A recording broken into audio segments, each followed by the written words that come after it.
Pinagbog yun. Pogi. Ito naman, nakakagulat ka naman. Kala ko tulog ka na eh.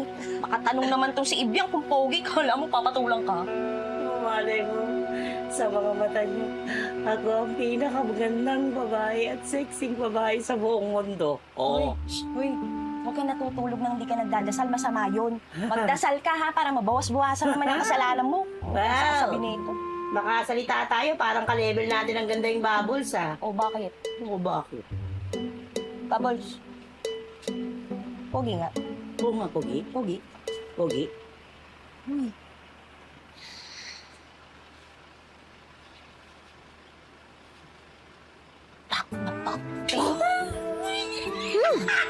Lord, thank you, Lord. Sinagot mo na po ang dasal namin. May pogi na po rito. At hindi na kami magsasawa sa mga kinagkat sa poste ng mga mukha. Oy, Becky,